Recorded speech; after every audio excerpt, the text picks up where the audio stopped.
വളച്ചിട്ട് പൂട്ടെ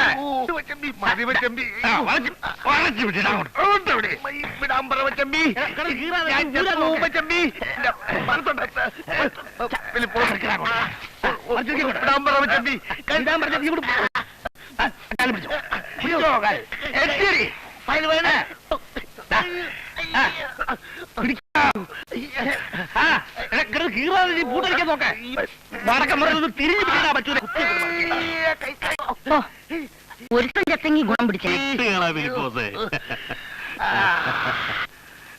ഈ പൂട്ടിൽ ഉടുമ്പ് വീണത് തന്നെ എനിക്ക് പോലും ഊരാൻ പറ്റാത്ത പൂട്ടല്ലയോ.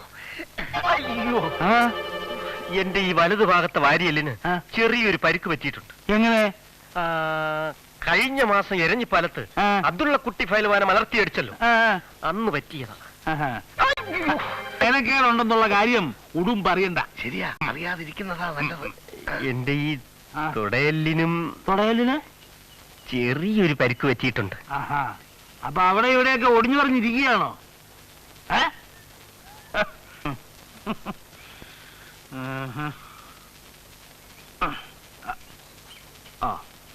ഫിലിപ്പോസേ, ഇത്തവണ ഉടുമ്പിനെ മലത്തി അടിച്ചില്ലെങ്കിൽ എനിക്ക് ഈ നാട്ടിൽ തലയുർത്ത് നടക്കാൻ ഒക്കുകയില്ല. 9 കൊല്ലം മുമ്പ് കളരിപ്പാടത്തെ ഗോദായി വെച്ച് എന്റെ കാലിതാ ഈ പരുവത്തിലാക്കിയവനാ ഉടുമ്പ്. അന്ന് തുടങ്ങി തന്നെ പോലെ ഒത്തിരി പേരെ ചെല്ലും ചെലവും കൊടുത്ത് ഇവിടെ കൊണ്ടുവന്ന് വീട്ടിപ്പോറ്റുക ഞാൻ ആ ഉടുമ്പിനെ ഒന്ന് മലത്താൻ. ഇത്തവണ പൊട്ടിയാൽ ഫിലിപ്പോസേ കുട്ടമ്പലയുടെ മട്ടുമാറും. ആശ നോക്കിക്കോ, ഉടുമ്പ് വെറും ഉറുമ്പാണെന്ന് ഞാൻ തെളിയിക്കും. എനിക്ക് നല്ല വിശപ്പ്, വല്ലതും കഴിക്കണം. എടേ മുട്ടയും പാലും എടുത്തു വെക്കാൻ. മുട്ടയും പാലും. മച്ചമ്പി, ചവനപ്രകാശവും അരിഷ്ടവും. ആദ്യം കാപ്പൂടി കഴിയട്ടെ. അതെ അതെ അതെ, അത് മതി. എന്നിട്ട് ഒന്നിച്ച് കവലയിലേക്ക് നീങ്ങാം. ഫിലിപ്പോസിനെ നാട്ടുകാരൊക്കെ ഒന്ന് കാണട്ടെ. വാരിയല്ലേ മച്ചമ്പി? വാരിയല്ലേ?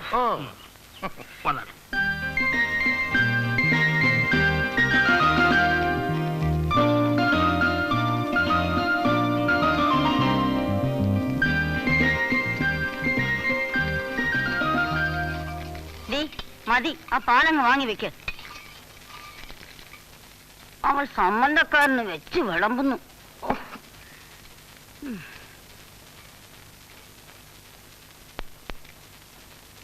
ഗഡോൽഗജന്മാര് തിന്ന് മരിക്കട്ടെ.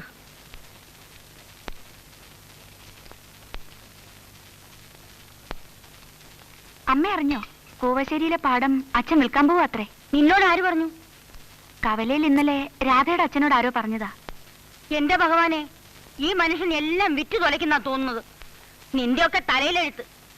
പല്ലവണ്ടിയും കൂടെ ഇറങ്ങി പോകുമ്പോ അല്ലെങ്കിൽ പിന്നെ നിന്നെയൊക്കെ കെട്ടാൻ ആരാ വരാൻ പോകുന്നത്? അനുഭവിച്ചോ? വരുന്നില്ലെങ്കിൽ വരണ്ട. എന്ത് പറഞ്ഞാലും ഒടുവിൽ എനിക്കാ കുറ്റം. ഈ നെക്ക് ലോക്കിൽ ഉടുമ്പും എടുക്കണ.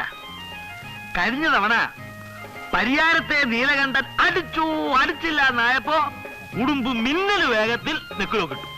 ഉടുമ്പിന് പണ്ടത്തെ പോലത്തെ ആങ്കൊന്നും ഇല്ല മച്ചമ്പി. അവന്റെ നെക്കിലൊക്കെ ഒരു മുമ്പേ ഞാൻ സരോദ് പ്രയോഗിക്കും. അതുകൊള്ളാം. സരോദിലെ ഉടുമ്പിന് അത്ര മിടുക്ക് പോരാ. പക്ഷേ സരോദ് വരുന്നു എന്നറിഞ്ഞാൽ അവൻ ഗലാൽ ജങ്ക് പുറത്തെടുക്കും. ഗലാൽ ജങ്കിന് മറുമരുന്നുണ്ട്. അന്ന് അബ്ദുള്ള കുട്ടി ഫയൽവാനെ ഞാൻ മലർത്തിയടിച്ചത് അങ്ങനെ. സവാരിക്ക് പൂട്ട്, സവാരിക്ക് പൂട്ട്. വാരിയല്ലേ മച്ചമ്പി? ഓ, അത് ഫയൽവാനല്ലേ? എന്നാ ഉടുമ്പിനെ പിടിക്കുന്നേ? മുക്കില് ബോർഡ് വെച്ചിട്ടുണ്ട്. എന്താ കണ്ണു കണ്ടുകൂടെ? കണ്ടു. പക്ഷേ ഉടുമ്പിനെ മലർത്താൻ സാക്ഷാൽ ദാരാസിംഗ് വന്നാലും പറ്റില്ല. കുട്ടൻപിള്ള ആശാനെ അവിടുന്ന് ഇവിടുന്ന് ഓരോ തടിമാടന്മാരെ കൊണ്ട് തീറ്റ കൊടുത്ത് തറവാട് തുലയ്ക്കാൻ നോക്കണ്ട കേട്ടോ. ഓട്ടാശാനെ, ഉടുമ്പ് മലർന്ന് വീഴുമ്പോ ഇവന്റെയൊക്കെ നാവ് താനെ അടങ്ങില്ലേ? കുറച്ചു നാളായി ഞാൻ സഹിക്കുന്നു. എന്താടോ?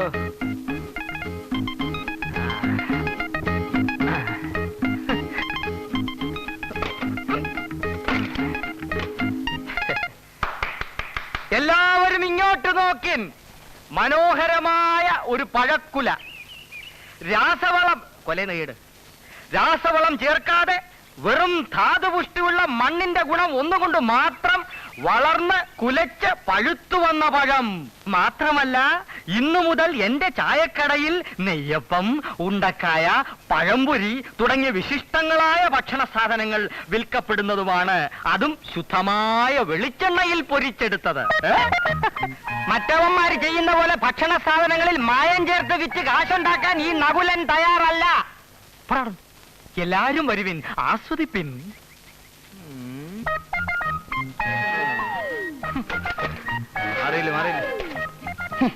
ഒരു ദിവസം നിന്നെ കൊണ്ട് ഞാൻ നന്നായിട്ട് ആസ്വദിപ്പിക്കാവടാ. പോട്ടെ സാധേ കേട്ടാ, വീട്ടുകളാ. ബോട്ടിയില്ലാത്ത അവൻ എന്തെങ്കിലും പറഞ്ഞെന്ന് പറഞ്ഞ് വിവരമില്ലാത്ത നിങ്ങളല്ലേ അത് ക്ഷമിക്കേണ്ടത്. ഒന്നുമില്ലെങ്കിലും നിങ്ങളുടെ അനിയനല്ലേ നകുലൻ. അവൻ എന്റെ ആരുമല്ല. എഴുത്തുമാൻ അറിഞ്ഞുകൂടാത്ത എന്റെ അമ്മയെ കൊണ്ട് ഒപ്പിടുവിച്ച് എനിക്ക് കൂടെ അവകാശപ്പെട്ട 60 സെന്റ് സ്ഥലം തട്ടിയെടുത്ത കള്ളനാവൻ. അതൊക്കെ നാട്ടുകാർക്ക് അറിയാവുന്ന കാര്യമല്ല അല്ലേ? പക്ഷേ വടക്കേക്കര പാടം വിറ്റ വകയിൽ അമ്മയുടെ പെട്ടിയിലുണ്ടായിരുന്ന 10,000 രൂപ കട്ടിട്ടാ നിങ്ങൾ ചായക്കട തുടങ്ങിയെന്നാ ആ നകുലം പറയുന്നത്. 10,000 കിട്ടത് അവന്റെ അപ്പനാ. ഈ രണ്ടുപേർക്കും കൂടെ രണ്ടപ്പനാണോ?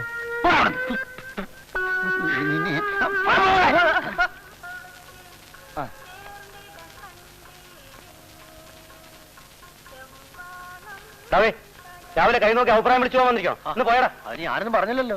അതെ അതെ, പോടാ പോടാ.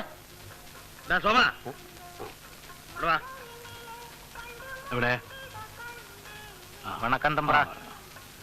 നീ ഒരു സൈക്കിൾ എടുത്ത് ആ വെട്ടുകവലെ പോയി ഇത് പോസ്റ്റ് ചെയ്തിട്ട് വാ. എന്നിട്ട് ഉച്ചയ്ക്ക് വീട്ടിലേക്ക് വാ. ചോറോ കഴിഞ്ഞെന്തെങ്കിലും കാണും.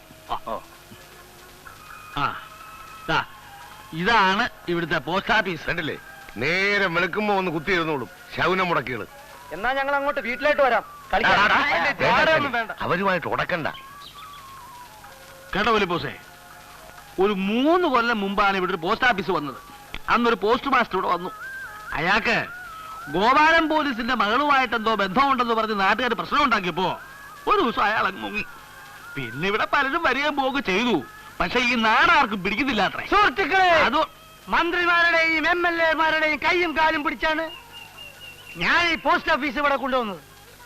ഇതിനൊക്കെ തിരുവനന്തപുരത്തും കോട്ടയത്തും ചുറ്റിത്തിരിയാൻ എന്റെ സ്വന്തം പോക്കറ്റിൽ നിന്നാണ് പണം ഞാൻ വാരിക്കോരി ചെലവാക്കിയത്. ഇവിടെ സ്ഥിരമായിട്ട് പോസ്റ്റ് മാഷ് വേണോ? ഞാൻ കൊണ്ടുവരും. പക്ഷേ ജനാധിപത്യം എന്താണെന്ന് ഇവിടുത്തെ ജനങ്ങൾക്ക് അറിഞ്ഞുകൂടാ. ജനാധിപത്യം നടപ്പിലാക്കാൻ ഒരുപാട് പണം വേണം. മറ്റൊരു കാര്യം നിങ്ങളുടെ ശ്രദ്ധയിലേക്ക് ഞാൻ ക്ഷണിക്കുകയാണ്. ഈ ആഴ്ച കണ്ണൂരിൽ നടക്കാൻ പോകുന്ന പാർട്ടികളുടെ സംസ്ഥാന സമ്മേളനത്തിന് ഇവിടെ എത്ര പേര് സംഭാവന തന്നിട്ടുണ്ട്? എന്നോടാണോ?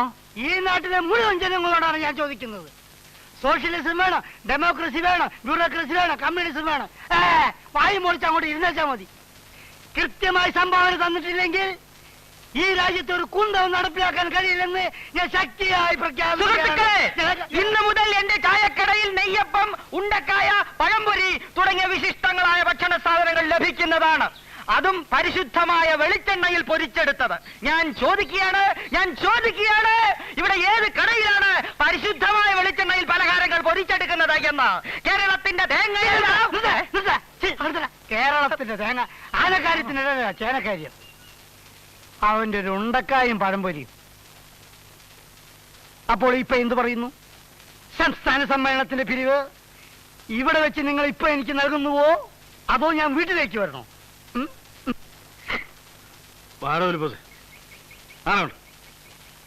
ആശാന്റെ ദുർനടപ്പ് ഇതുവരെ മാറിയില്ലേ? വേണ്ട ആശാനെ, ഇവനെയൊക്കെ നമുക്ക് ഗോദായിൽ വെച്ച് കാണാം. ഫയൽ വാൻ പറഞ്ഞതുകൊണ്ട് ഞാൻ വിട്ടിരിക്കുന്നു. അല്ലെങ്കിൽ ഇയാളെ മൂക്കി കയറ്റിക്കളല്ലേ?